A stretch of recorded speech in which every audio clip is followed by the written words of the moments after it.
Rocío, muchas gracias. Acá en la mesa estamos listos para comenzar con el primer tema de este día, un tema que ya está generando mucha reacción en las redes sociales y es ese primer grupo de empleados del Congreso de la República que deberían acogerse a un plan de retiro voluntario o podrían rescindirles el contrato porque ganan más que un diputado o tienen parientes dentro del organismo legislativo. Con Carmen Ortiz estamos listas para comenzar esta discusión. Le presentamos a nuestros panelistas, el abogado laboralista Alejandro Argueta, buenas noches. Buenas noches. Gerson Sotomayor, asesor del Congreso de la República, y Xiomara Conde, ella es dirigente sindical, secretaria de STOL, uno de los sindicatos del organismo legislativo.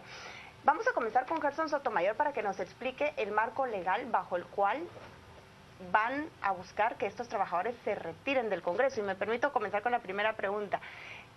¿Bajo qué argumento van a ser destituidos estos trabajadores a partir de que entró en vigencia la reforma a la ley del Servicio Civil del Legislativo?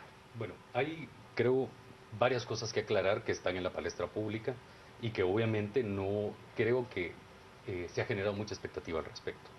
En primer lugar, lo que se está haciendo en primera instancia, el acuerdo que firma el presidente del Congreso de la República es en relación a solicitar a los juzgados, los juzgados de trabajo que puedan dar la autorización de terminación de contrato de trabajo de estos 274 trabajadores. Tal cual, obviamente, el Congreso de la República está emplazado, toda institución del Estado que se encuentra emplazada tiene que solicitar este permiso para poder realizar las destituciones necesarias. Esto, para poner un ejemplo, es el caso, por ejemplo, de Michael, digamos que era el secretario general de uno de los sindicatos del Congreso, Vázquez. Y la solicitud de terminación de contrato de él se presenta en marzo del año pasado. Y se notifica la ejecutoria de apelación hasta junio de este año. Estamos hablando de efectivamente que por eso fue que se pudo realizar una destitución de esa naturaleza, y obviamente la acumulación procesal que hay en tribunales, tanto en juzgados como en apelación, es grandísima. Y esto obviamente también es considerado para podérselo tomar. Para darles un ejemplo de la carga procesal que pudiera haber, digamos, en la sala, de las 53 destituciones que se generaron a inicios de año, que eran trabajadores que estaban en periodo de prueba y en puestos de confianza, simple y sencillamente el juez reinstala, aunque hay sentencias de la Corte Constitucional que no están afectos a protección sindical, precisamente por el hecho de estar en periodo de prueba o bien ser trabajadores de confianza, reinstala, y hasta este momento se van ganando 2 apelaciones porque son las 2 que va conociendo la sala en las apelaciones que presentó el Congreso de la República. Entonces, obviamente con el tiempo van a seguir conociendo las apelaciones. Tribunales tienen una carga procesal muy grande y esto también tenemos que considerarlo para plantear el tema. Sí quiero hacer mucho hincapié en que creo que las destituciones, no destituciones que se están haciendo, pero se están solicitando los permisos para poder destituir a las personas precisamente con argumentos que no necesariamente puso en pie el Congreso de la República. Son que puso la Contraloría General de Cuentas a través de los hallazgos que le puso al Congreso de la República del año pasado, que hizo un informe especial de este año precisamente de posibles hallazgos que se les estaba dando seguimiento, y esto obviamente coloca en otra palestra al Congreso de la República, porque también se consideraron los argumentos penales vertidos por CICIG y vertidos por el Ministerio Público, que están dándole persecución a los diputados de las juntas directivas anteriores. Ahora, como son 3 panelistas, yo quisiera que tratáramos de ser lo más sintéticos posible ahora en las respuestas. Una primera para Xiomara es: ¿qué opina en cuanto a la legalidad o no de estas medidas que está tomando ahora Junta Directiva? Y por el otro lado, ¿quiénes son las 274 personas que están siendo destituidas y bajo qué criterios a ustedes se les ha informado pues se está procediendo en este sentido? Pues bajo todo punto de vista hay legalidad dentro de estas destituciones que hay. En las reformas a la ley de servicio civil también hay inconstitucionalidades que nosotros no vamos a dejar pasar. Los diputados, lamentablemente esto es como una campaña anticipada, ellos ya no quieren gastar en campaña y quieren salir como héroes nacionales, porque esa es la verdad. Los diputados están haciendo esto sabiendo que es ilegal. No me cabría la menor duda que los que votaron a favor de la ley, sabiendo que estaban violando la Constitución, no tendrán su finiquito dentro de 4 años para participar, porque nosotros vamos a seguir con el proceso que debemos. Pero ustedes, como sindicalistas, ¿están conscientes de los abusos que se han cometido a lo largo de los años en el Congreso de la República y que llevó a un peso presupuestario tan grande de este organismo, además de cosas tan descabelladas como que hay otros funcionarios que ganan más incluso que un diputado. Mire, nosotros como sindicato, el STOL, mejor dicho, nosotros lo denunciamos. Hay un amparo donde nosotros denunciamos la corrupción que había, las plazas fantasmas, porque hoy no miramos a ninguno de las plazas fantasmas en ese listado. Hoy están en el Congreso, quieren sacar a la gente que tiene años de laborar en el Congreso y que tienen salarios altos. Es cierto, nosotros propusimos que había tope de salarios y no quisieron. ¿Por qué? Porque a los diputados tampoco les convenía. Hoy vienen a salir como héroes diciendo que que satanizan a los trabajadores del Congreso, cuando los culpables han sido ellos. Bueno, no les convenía en buena medida también porque recibían parte de la justificación por la cual ellos cobraban comisiones por algunas plazas a quienes ganaban sobre los salarios que recibían era precisamente por el hecho de que ganaban menos que el resto de funcionarios y me imagino que en algunos casos pues trataban de complementar. Es decir, que la primera distorsión tuvo que ver con ese aumento desmedido de salarios. ¿Qué piensa el licenciado Argueta? No, por supuesto, usted lo plantea claramente.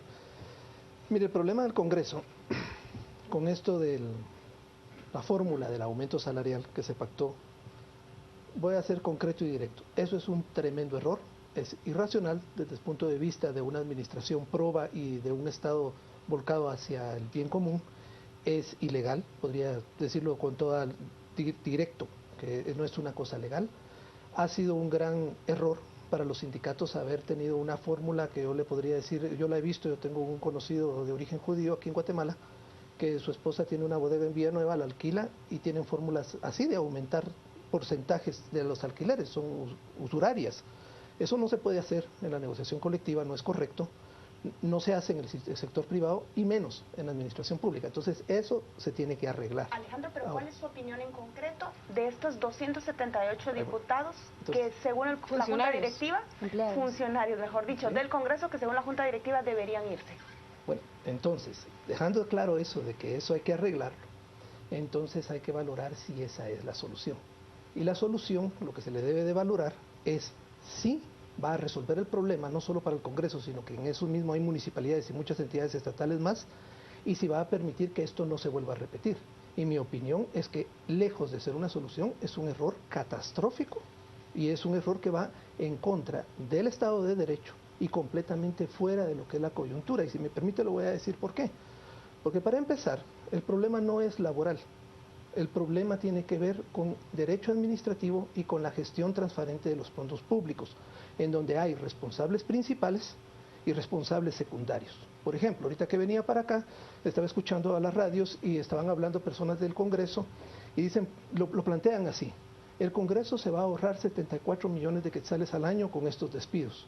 Eso está muy mal planteado porque no es una medida racional de ahorro, sino que la pregunta y el planteamiento correcto es ¿y por qué hemos gastado esos 74 millones anteriormente? Y de eso tienen que haber responsables. Y los responsables son precisamente los diputados, las juntas directivas y las asambleas. Pero entonces usted estaría de acuerdo con que se les siga pagando más a funcionarios que para los diputados y que haya parientes, por eso dije núcleos familiares. No, por eso dije que hay que resolver el problema. Pero la forma con la que se está resolviendo solo va a generar un problema más grande. Y déjeme terminar por qué va a generar un problema más grande. Y aquí las personas, usted lo dijo, y ustedes lo han dicho acá en el programa. En la coyuntura nacional tenemos una cosa muy incómoda. Y es que hay una serie de funcionarios que actualmente están haciendo lo políticamente correcto y lo socialmente correcto sin entregar cuentas, que en toda su historia política como funcionarios públicos han hecho incluso ilegalidades.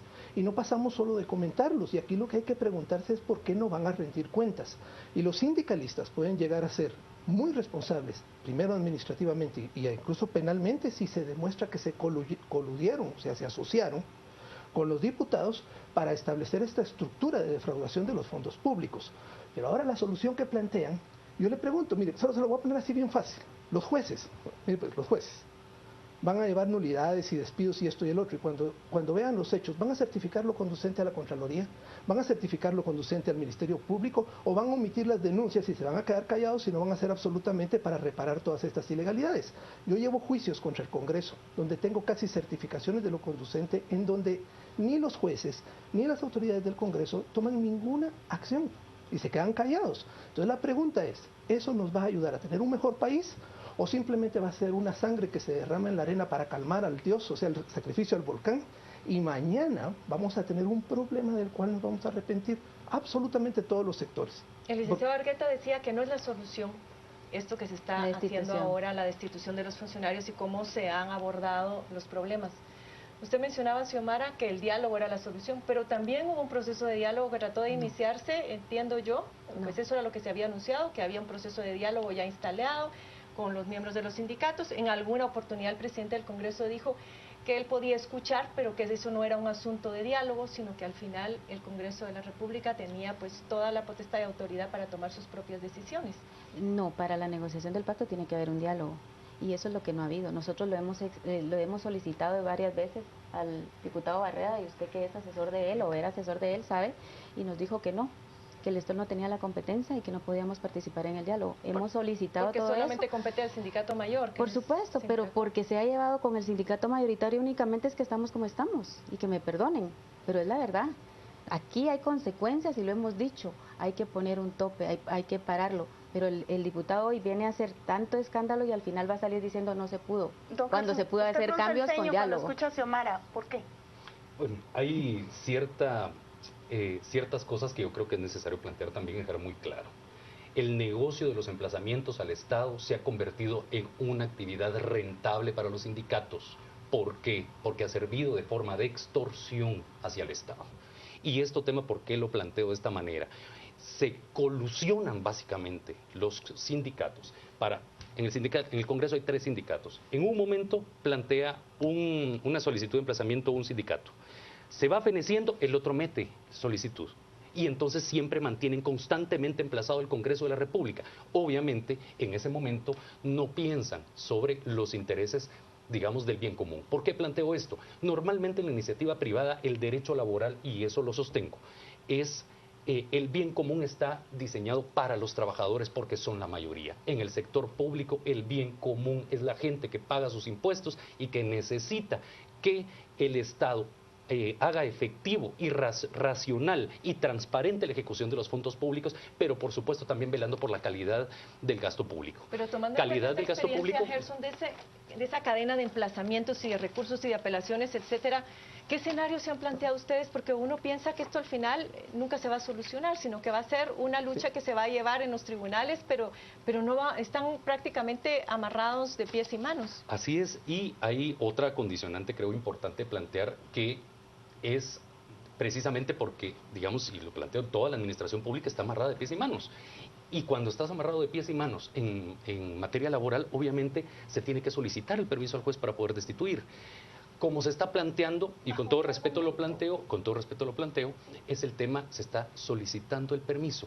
Para la solicitud del permiso, el juez que conoce no puede conocer ni sobre el fondo, ni la legalidad, ni la legitimidad del despido. Solamente autoriza, porque está emplazado el Congreso de la República, que se pueda proceder a la destitución. En este momento procesal, el juez no conoce sobre el fondo, legalidad o ilegalidad del despido. En este momento solo autoriza. Entonces tenemos que estar claros en qué momento estamos. Y nosotros también queremos oír sus comentarios, pero tenemos que ir a una pausa. Regresamos con ustedes dos y también con los comentarios de ustedes y preguntas en redes sociales. Ya volvemos.